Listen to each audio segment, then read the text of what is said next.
shy.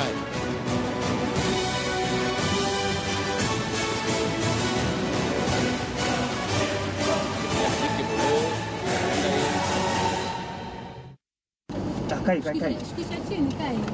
18th September 2017, a burial procession leaves for the Kikowani cemetery. A top member of a deadly criminal gang killed by a mob in Kisauni is said to be laid to rest. The mood is solemn. Once the mourning is over, however, members of the gang will have to revenge. True to this, same day in the cover of darkness, Topanga Estate Kisauni is turned into a war zone. The machete-wielding gangs wreak havoc, and the results are baffling. Innocent civilians injured. Genge la vijana kama 20 hivi ndipo lilinivamia na wakanikatakata.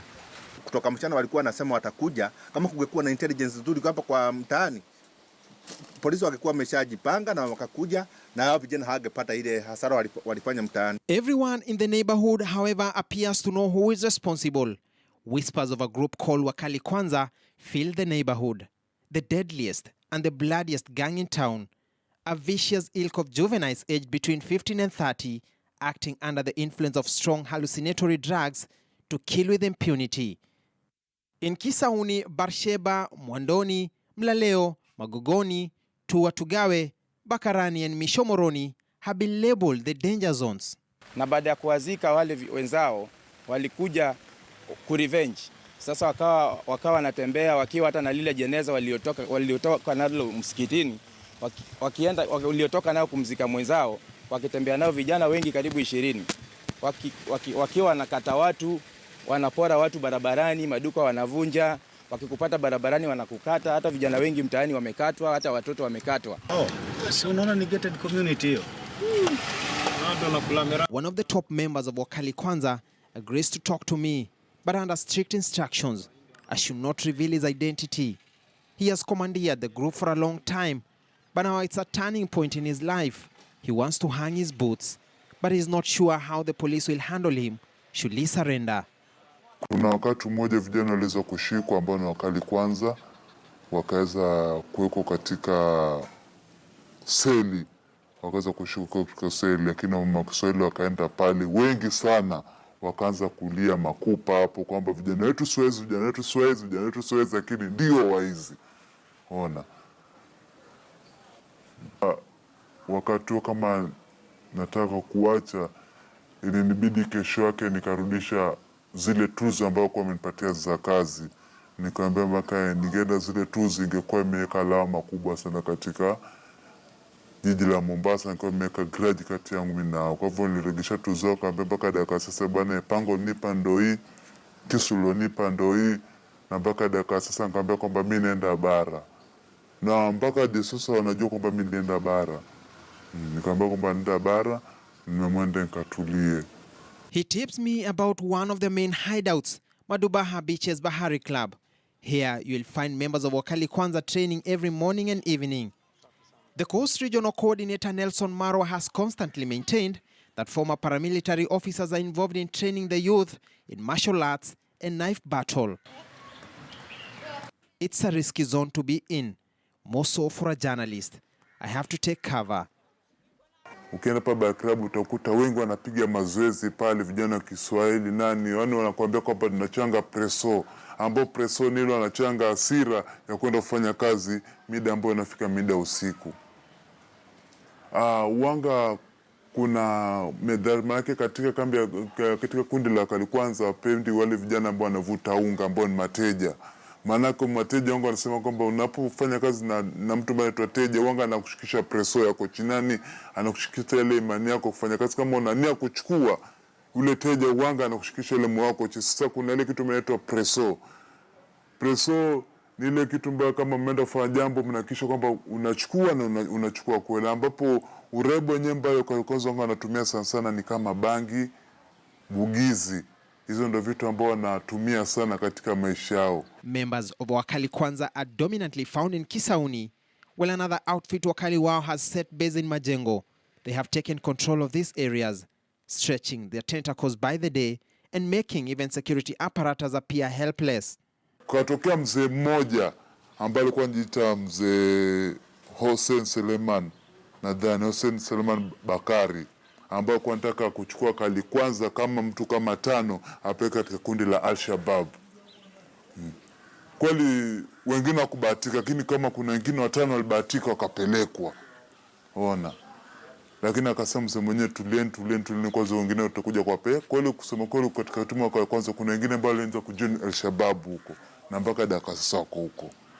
Na kuna wengine ambao walienda Nairobi, sasa wengine wako Isili huko, Madare huko, wanafanya mambo yao kama kawaida. Sasa hivi watoto wa shule wamekuwa hooked on drug. Hii maneno mnasikia eti wakali kwanza sijui nini hao ni watu wameunda magengi ya vijana watoto wadogo tu wawatumie kuuza madawa yao. Over the last decade, several criminal gangs have emerged in Mombasa, operating with utter impunity. Many reports of abduction, arson, and drug peddling have been associated with these organizations. Wakali Kwanza began as a football club, but the mutation into crime was so fast the moment some politicians infiltrated the now hardcore criminal group. Wanakutana na mtu anampokonya vitu wakiwa na mapanga. Sasa sijui ni kwa nini serikali inaruhusu watu kama hao wanatembea na mapanga, ili hali tunajua katika Kenya wale wanaruhusiwa kutembea na silaha. Kwa mfano, kimila ni Wamasai. Wale wako idle wanakuja kuibia watu, wakitaka kuwaibia hivyo ndo wanalipisha kisasi. Wakiuawa wanalipisha kisasi. Sasa atuelewe huu mtaa tutakaa vipi? Sasa vijana ni wengi, kazi hakuna na mtu kuna anahitaji. Sasa naona afadhali ajiunge na mambo kama haya. The silent mantra that you cannot rise up in politics without forming a criminal militia appeared to ring true in Mombasa. In fact, the pressures were too high during the election campaigns period that in mid last year a sitting member of parliament was forced to come out and deny reports that he had been funding wakali wao and wakali kwanza. Huyu bana katika kitambulisho chake aitwa Salim Hanjari Abdillahi Omar. Hichi ndio kopi ya kitambulisho chake. Salim Hanjari Abdillahi Omari. Hii Salim Hanjari Bezimba imetokeza kupande gani? Na ni nani ametoa jina hili? Na akiwa na lengo gani? Sasa leo nitasema kwamba kwanza wameandika wameuliwa Salim Hanjari Bezimba. Sasa huku wamemua Salim Hanjari Abdillahi Omari. Ni kwamba ameua the wrong person. Ni kwamba wao ama hawajui wanataka kuua nani. Na sababu gani iliyofanya paka wao katia Bezimba pale, watueleze ni nani aliyowapa. Kwa hivyo mimi nina wasiwasi mauaji yale yalikuwa na malengo. Usalama wapiganiwa kwa mazungumzo. Kama mtu mbaya anazungumziwa anarudi nyuma, lakini uwezi tu kwamba wewe mazungumzo yako ni risasi. Na mimi najua kwamba hawa jamaa walikuwa wamezungumza na marehemu. Washamwita polisi, washazungumza naye, washachukua statement zake. Wamefanya hivyo. Sasa leo wakamwacha huru. Kama walikuwa na hatia si wangemshika siku hiyo wakamshtaki. Walimwacha kusudi wajamuue. We've passed the Prevention of Torture Act. It's now operational. So issues of impunity, because in most cases when police engage in extrajudicial killings or torture and all that, they always know that the authorities will defend them. Whether it's University of Nairobi, whether it's killings in Kisumu, whether it's whatever it is, always they believe someone will protect us. So it's about time we also remember that we have the laws, and police and the communities at the same time need to operate within the confines of the law. If you are ready to surrender, please come out, report to the local security apparatus. But again, for now, we are not ready to expose you, but come up, let's know where you are, and we shall assist you to reform. The current Nyali MP and former investigative editor Mohammed Ali understands all too well the impact of these criminal gangs to the community. In fact, he was working on this same story alongside me in 2016 before deciding to go into politics.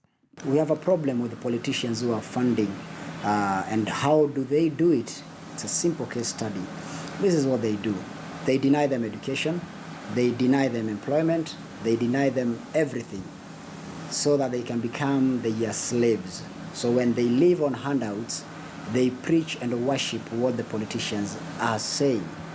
Simply what they are doing is killing them before they grow. You kill the children of the poor before they grow. You deny them education, they go to drugs. They go to drugs, they get addicted. They get addicted, they don't have a job, they don't have money. They come killing Kenyans. In my 5-year term, we will make sure that we will name, shame, and jail any single politician who will be trying to use youths to gain whatever that he wants. Some politicians use the gangs to bulldoze their way into power, but once they achieve their selfish interests, they ditch them until when they'll deem them useful again, they use them as guns for hire.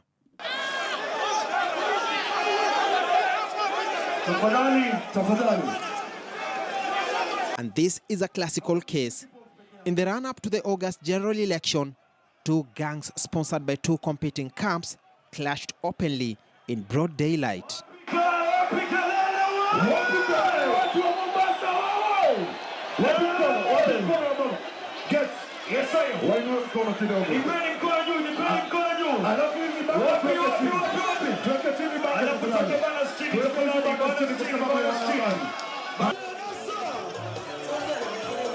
They see this as an easy way of mobilizing support.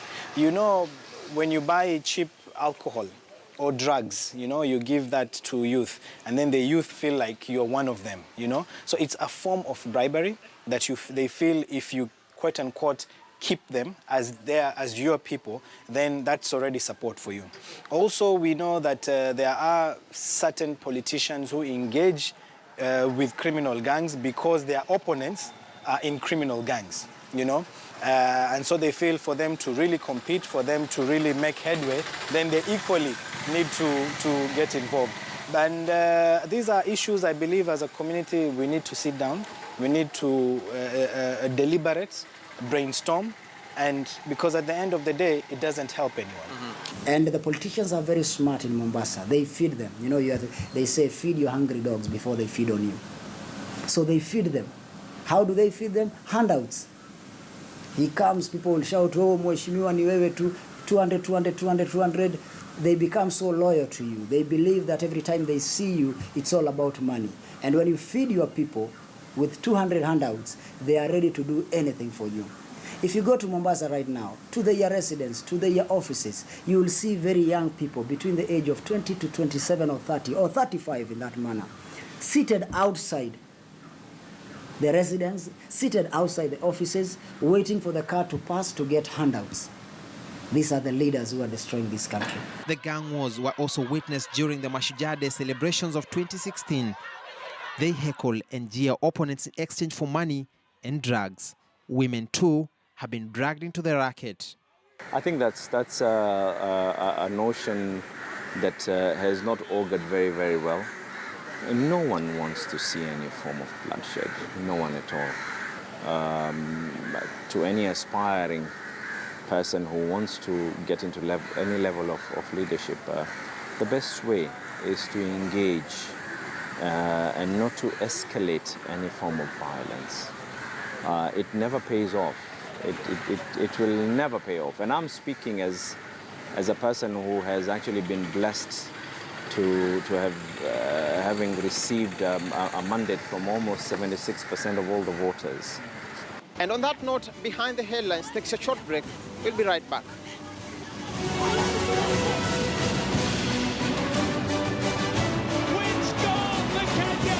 Now, 13 members shy